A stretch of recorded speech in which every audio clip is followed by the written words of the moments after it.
Baka sabihin nyo walang tubig yan. Tubig yan, oh. Oh, tubig yan. Ganito palamigin ang brand ng cellphone na to ay Vivo Y27E. Pag mainit na siya, ganito ako magpalamig. Yan. Lalagyan ko siya ng tubig para lumamig. Ganito ginagawa ko. Yan.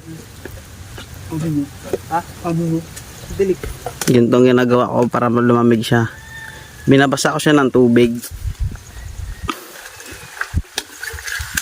Ayan, basa na siya, di ba?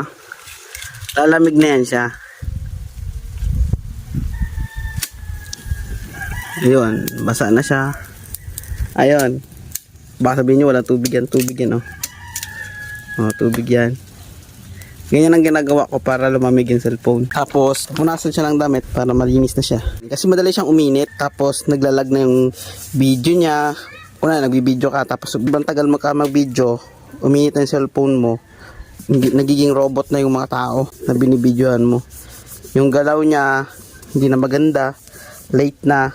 Kasi kung mapapansin nyo, ay, wala. Kanina, yung video namin, diba umpisa smooth pa siya, nung huli yun na, nagdilag na siya, ayun na, robot na siya. Ayun na, ganyan ang nangyayari. Yun na siya.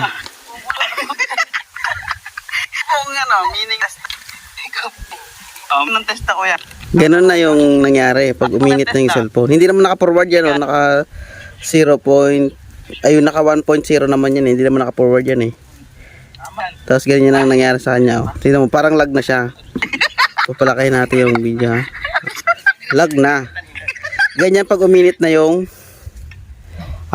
cellphone. Yung video niya hindi na maayos. Diba? Kaya kailangan ng palamigin. Yun ang problema sa Vivo na brand. Yung mga bagong Vivo ngayon, yun ang problema. Tapos nakulong ako. Hinanting. Hinanting ng Vivo. Ganun talaga siya. Parang pumangit na yung kanyang ano. Pumangit.